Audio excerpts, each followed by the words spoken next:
आप सोच रहे होंगे कि ये हरी मिर्च यहाँ क्यों मौजूद है। क्योंकि हम आपसे पूछेंगे सवाल, ट्रूथ एंड डेयर। अगर आप सवाल का सही जवाब नहीं देंगे तो ये हरी मिर्च आपकी किस्मत होगी, माशाल्लाह, आपको खानी होगी। मैं आवाम को दिखा दूं कि इसका साइज आप लोग देखें कि इस महंगाई में भी हमने पैसे खर्च किए। आधा किलो चिकन में ये एक ही अगर मुझे लगता है आप डाल जाए तो बड़ा माहौल बन जाएगा। अच्छा जी, काट के डालेंगे अगर तो। हाँ तो ऑब्वियसली, वरना पूरी तो जायका भी नहीं आएगा। नहीं, मैं साबुत ही वैसे खैर देखा ना, you cook you get up these ideas जी। अच्छा जी, तो ये टाइटल्स आप किस सेलिब्रिटी को देना चाहेंगे? ओके, काली बिल्ली। काली बिल्ली? हाँ। किस एक्ट्रेस को क्यों कहना है काली बिल्ली? मतलब काली बिल्ली से क्या मुराद है? मैं उस फिर समझ के मैं नाम दूं किसी को। काली बिल्ली बहुत मिस्टीरियस होती है। अच्छा, ठीक है, तो आप मिस्ट्री वाइज दे सकते हो। अगर आप कंप्लेक्शन पे जाना चाहो, मिस्टीरियस कौन है यार इंडस्ट्री में? इंडस्ट्री में बहुत सारे एक्टर्स एंड एक्ट्रेसेस हैं। मैं किसी ऐसी एक्ट्रेस के साथ मैंने काम नहीं किया जो मिस्टीरियस हो। सब अच्छी है यार, जिन एक्टर्स की शादी होती है ना, बड़ा मसला होता है, वो अपनी बीवी के अलावा किसी को कुछ कहते ही नहीं है। लेकिन कौन है मिस्टीरियस? कौन है वो आखिर? कौन है वो जो मिस्टीरियस है और आगा अली को काली बिल्ली महसूस होती है? ऐसा मुझसे कभी किसी ने पूछा नहीं कि कौन सा एक्टर है जो मिस्टीरियस है। And I think all the actors we work with फंसा लिया है इस सवाल में। नाजरीन नोट किया जाए जी। I have no idea, I am trying. नहीं बता यार किसी का नाम भाई। नहीं बताया यार, बूटी नहीं लगवा रहे हम। अच्छा, यू नीड टू नेम। तो ऑप्शंस दो मुझे। यार मैं ऑप्शंस कैसे दूं यार, क्योंकि मुझे नहीं याद आ रहा। यार देखो, आपने जिसके साथ काम किया उसके साथ मैंने तो काम नहीं किया ना। हाँ, लेकिन मिस्टीरियस कौन था यार? कौन था जिसको मैं आप यकीन करो, मैंने बहुत जोर दिया दिमाग पे अपने सोचने के लिए।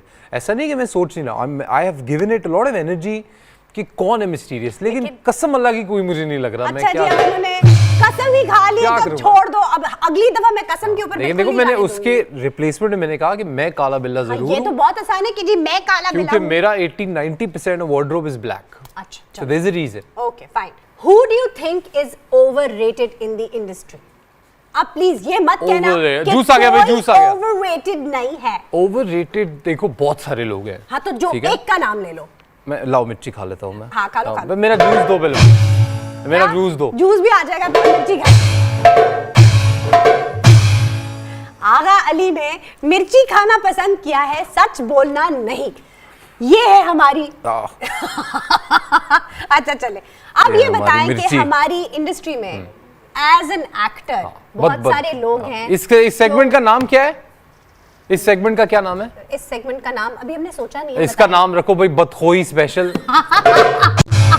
This is truth and dare भाई। बदखोइयां करने का नहीं, हमने ट्रूथ एंड डेयर रखा है। अच्छा चलो पूछा। अब मुझे बताओ कि हमारे यहाँ भी बहुत सारे एक्टर्स होते हैं जिनके बड़े टैंट्रम्स होते हैं। So what who according to you is बदतमीज एक्टर या एक्ट्रेस? अरे मैं क्यों बोलूंगा कौन एक्टर बदतमीज? यार किसके साथ ये किस किस्म के सवालात? मैं क्यों बैठ के नेशनल टेलीविजन में बोलूंगा फलाना एक्टर बदतमीज है, फलाना एक्टर लंबी लंबी छोड़ता है, फलाना एक्टर ये बोलता है। ओके, ये सवाल हम हज़फ करते हैं। आप बताएं। हज़फ कर दो। हज़फ करते हैं। अच्छा, ये बताएं कौन सा एक्टर है या एक्ट्रेस है जो ओवर कॉन्फिडेंट है, जिसको टैलेंट कम है लेकिन ओवर कॉन्फिडेंस है? बोलेंगे कौन सा एक्टर जो अमीर है, कौन सा एक्टर जो गरीब है? नहीं यार, मेरे बारे में सवाल।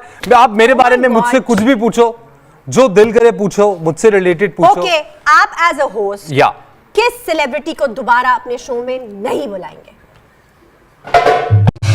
एक और बात।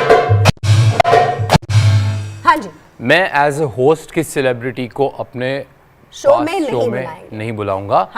आई think with all due respect and love, and I think he's a legend, but I think legend होने में और एक शो में गेस्ट होने में बहुत फर्क है। तो मैं किसी का नाम नहीं लूंगा। अगर आप गेस्ट हो तो आप कौन से ऐसे शो में कभी दोबारा जाना नहीं चाहेंगे? ये अच्छा सवाल है। एक शो है जिसमें मैं दोबारा मुझे नहीं लगता है कि मैं आऊँगा, और मैं उसका नाम नहीं लूँगा। ओके। आगा अली की जिंदगी का मोस्ट एम्बैरेसिंग मोमेंट? ये है सवाल। ये अब अब देखिए ना, ये मेरे बारे में है तो मैं अब खुल के बता सकता हूँ। ओके, खुल के बताना अब। तो मैं खुल के बताता हूँ। देखो अभी की बात नहीं है, ये बात है मेरे 1960 की बात है ये? मेरे बचपन की बात है। जब नहीं, ऑनेस्टली सीरियसली, जब फोन नहीं होते थे, मोबाइल फोन, हाँ मोबाइल फोन नहीं होते थे, तब लैंडलाइंस होती थी। हाँ लैंडलाइंस तो खैर थी, बिल्कुल थी, but I was in school and जैसे ये स्वैग में बजा रहा है, इस तरह मैं सुबह असेंबली में ड्रम प्ले करता था नेशनल एंथम के दौरान। पार्क सरजमीन कराची, लाहौर, इस्लामाबाद, कहाँ? No in Lahore, I was studied in Lahore and so मैं स्कूल में रोज सुबह, तो मुझे पूरे स्कूल, क्योंकि असेंबली में पूरा स्कूल होता है, ऑल द टीचर्स, स्टूडेंट्स, तो सबके सामने खड़े होके वो मुझे ड्रम प्ले करना होता है। ठीक है। तो एक दिन इससे पहले कि हम वो शुरू करते ही ड्रम का एक स्टिक जो है वो टूट गया। अनफॉर्चुनेटली उस दिन सुबह सुबह बारिश हुई थी और जो स्कूल का जो मैदान होता है, हाँ, वो कहीं से नीचे कहीं से ऊपर हो जाता है, बिकॉज सारे बच्चे उसमें खेलते हैं। तो वहाँ पे एक सर्टेन जगह पे पानी तो नहीं था, वो कीचड़ जमा हुआ, वो पटल बन जाती है। तो क्योंकि मेरे में बचपन से ही बहुत ज्यादा स्वैग हुआ करता था तो जब वो स्टिक टूट गया तो मेरी प्रिंसिपल ने मुझे कहा कि bring the other stick. I was like madam मैं यूं आया, पूरा स्कूल वेट कर रहा है, नेशनल एंथम के बगैर तो क्लास शुरू नहीं होती है, तो मैं वहां से भागा। लाइन थी 10 लाइंस होती ना, तो उनके बीच में से मैं भागा। तो भाई ने दौड़ लगाई मैंने 120 की स्पीड पे और 140 की स्पीड से मेरा पैर स्लिप हुआ और मैं उस छप्पड़ में जाके और मैंने विटनेस किया है वो लम्हा जब पूरा स्कूल हंस रहा था और मैं जब खड़ा हुआ तो मैं एक कदम कीचड़ में हम पंजाबी में कहते हैं लिबड़ा हुआ एक बच्चा था और पूरी मेरी हालत थी। तो उसी वक्त मेरी एक बहुत स्वीट टीचर होती थी, Miss Christina, I can never forget her, English teacher थी हमारी। So she came and then she took me to the cooler होता था एक पानी का, वहाँ से फिर मुझे साफ किया गया और मेरा यूनिफॉर्म पूरा दिन बहुत गंदा रहा। सो आई थिंक मैं पूरा दिन बहुत एम्बैरेस्ड रहा, but then my principal appreciated and she said that you still went and you got the stick and then you played the national anthem. उस कीचड़ में लथपथ हालत में, हाँ, धो वो के फिर, क्योंकि नेशनल एंथम तो प्ले करना ही था। तो नेशनल एंथम करते हुए बच्चे हंस रहे थे क्योंकि मैं कीचड़ में लथपथ। So ये मुझे कभी भूलेगा नहीं है। इससे एक सबक मिलता है कि चाहे कुछ भी हो जाए जिंदगी में, never fall back of your responsibility. इनकी रिस्पॉन्सिबिलिटी थी सुबह सुबह ड्रम बजाना, इन्होंने कीचड़ में लथपथ होके भी बजाया। सो हम ले रहे हैं एक ब्रेक और आप कहीं मत जाइए।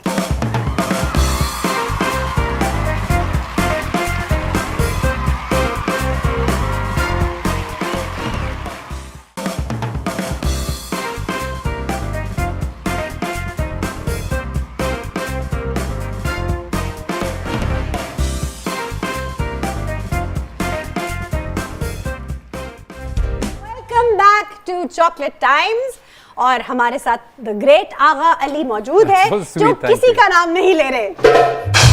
नहीं मैं लेता हूँ। हाँ। आगा अली, आयशा, आपका क्या नाम है? मोमिना। अच्छा, हमें पता चला है कि आप बड़ी अच्छी मिमिक्री करते हैं। आपको पता चला है? हाँ। हाँ। तो अब बताइए कि आप किसकी मिमिक्री करना चाहेंगे, अली जफर या फहद मुस्तफा? यार फहद मुस्तफा की तो मुझे नहीं लगता कि कोई, मतलब I love him, he is one of the most talented people we have in the country. Yes. लेकिन फहद की कोई मिमिक्री मुझे नहीं लगता कि कर सकता है। I think he's too original for that. Okay. But Ali Zafar जो मेरे आइडल रहे हैं, अभी भी हैं। I mean he's always been a role model to me when I was in college. तो कॉलेज में हम ऐसे ही कभी-कभी एक एड आया था, तो उसमें अली कहते हैं कोई है जो ट्विस्ट करा दे, तो वहां से ये क्या बात है शुरू हुआ। और थोड़ी सी और करें जरा, गाना गा देते हैं एक थोड़ा सा। अच्छा, हाँ क्यों नहीं, अली की तरह। हाँ बिल्कुल। अरे वाह, ये बहुत किया है मैंने। झूठी कहानी रो रो सुनानी, हमसे ना होगी ऐसी नादानी है। चल दिल मेरे छोड़ ये फेरे, ये दुनिया झूठी लोग लुटेरे। चल दिल मेरे